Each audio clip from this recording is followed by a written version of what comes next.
Welcome to Emotions and Stories.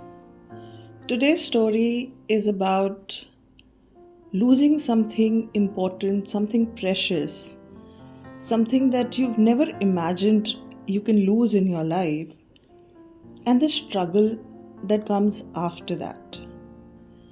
The name of the story is The Unseen Path.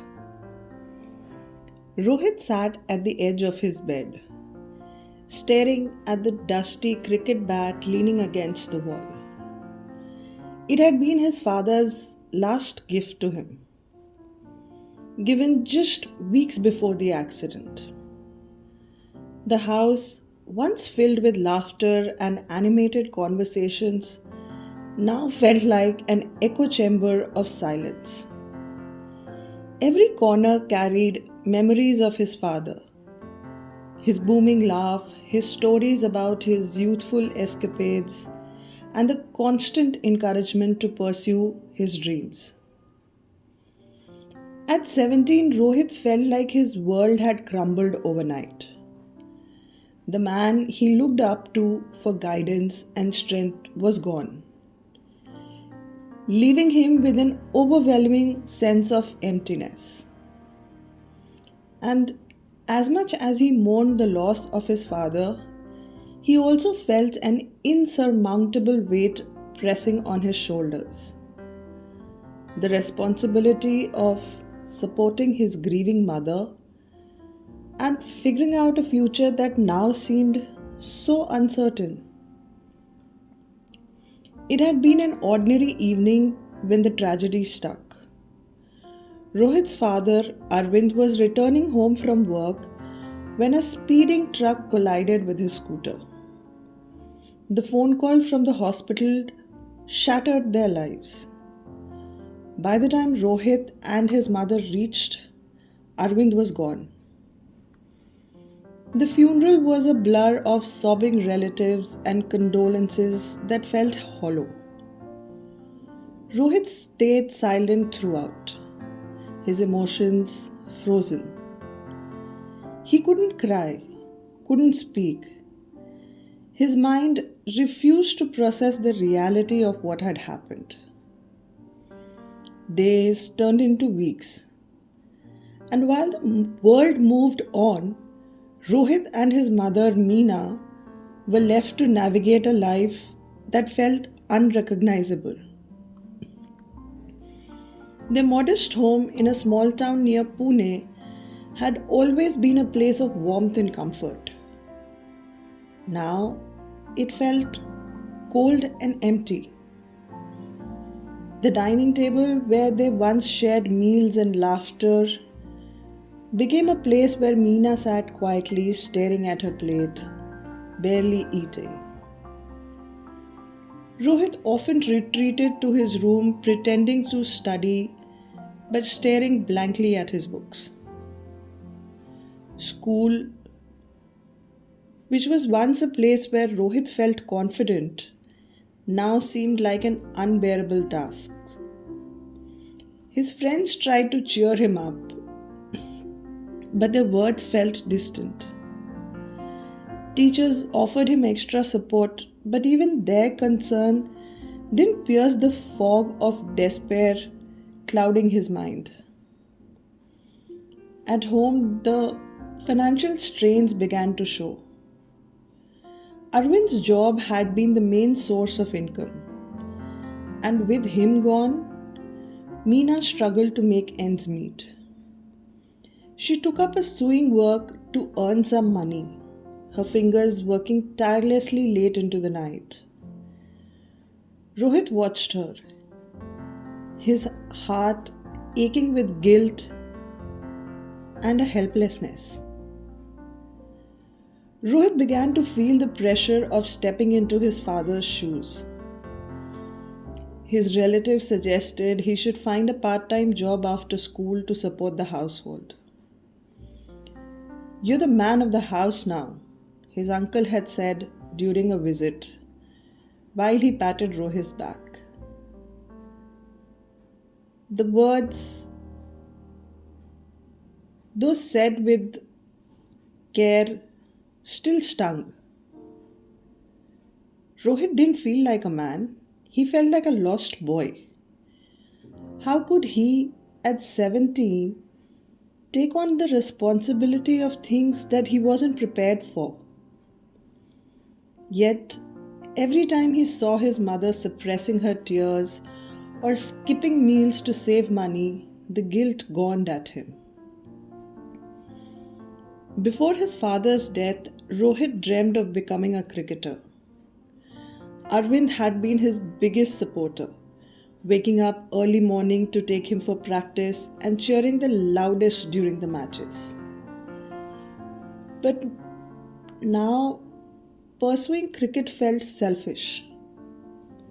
The expensive gear, the training fee, it all just seemed impossible in their current situation.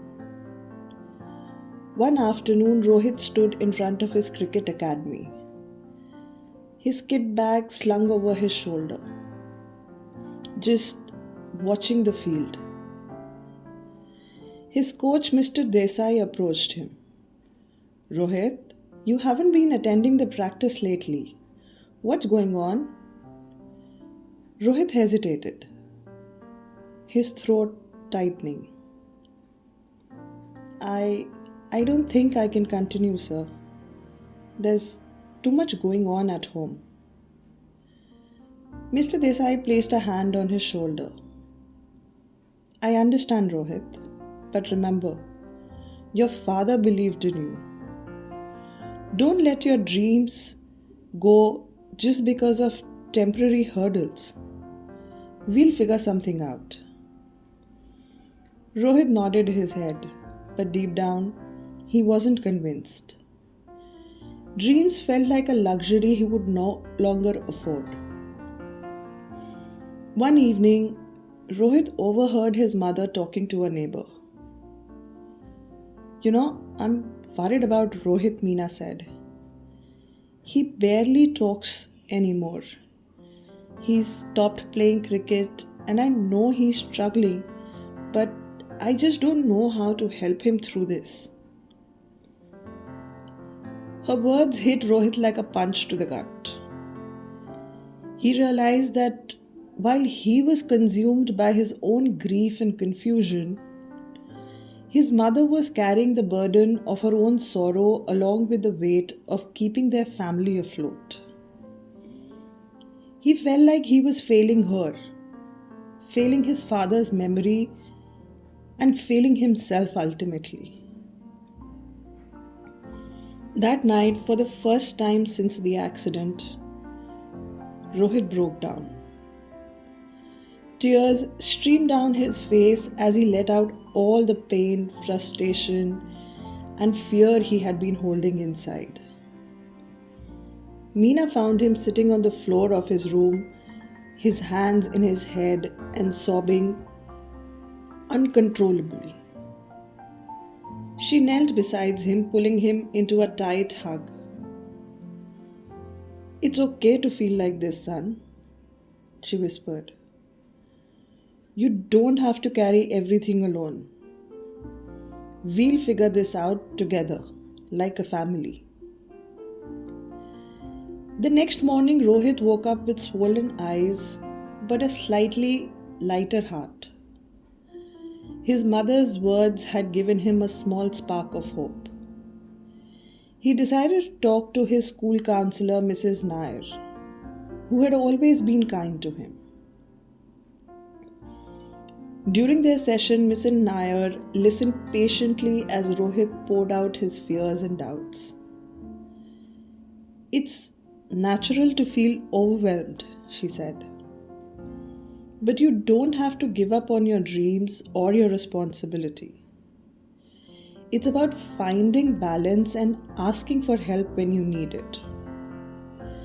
She suggested that Rohit apply for scholarships that could ease their financial burden and encouraged him to continue cricket, even if it was just as a way to cope with his emotions.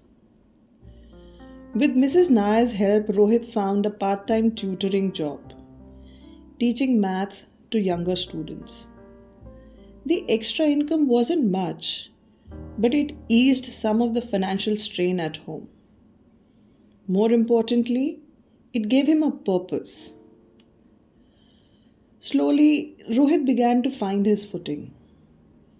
He returned to cricket practice, encouraged by his coach and supported by his mother. The sport became an outlet for his grief, a place where he could channel his emotions and feel close to his father again. One day during a local match, Rohit scored a century. As he looked up at the sky, tears filled his eyes. "This is for you, Papa," he whispered, feeling a sense of peace he hadn't experienced in months. Life didn't become perfect, but it became manageable. Rohit and Meena learned to navigate their challenges together, leaning on each other for support. Meena continued her sewing work and Rohit balanced his studies, cricket, and tutoring in a more confident way. The memories of Arvind were no longer just a source of pain. They became a source of inspiration.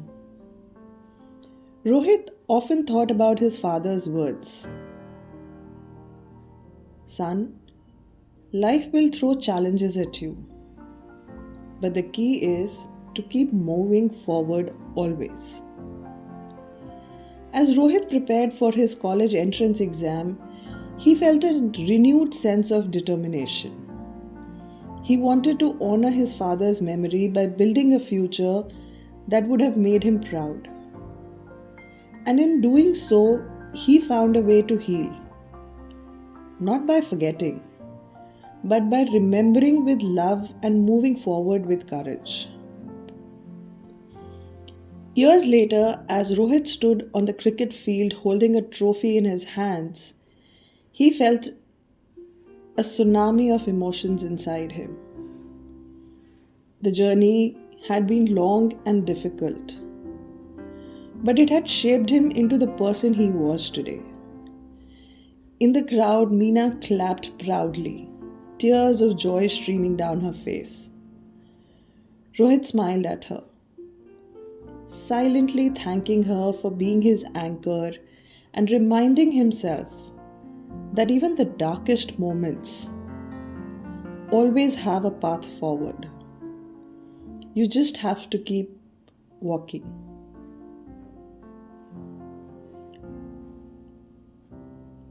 I hope you enjoyed today's story and found some inspiration in how Rohit and Meena handled their life. Their grief, so big, so consuming, and yet, with each other's support, they were able to move forward while cherishing the memory of somebody so close to them.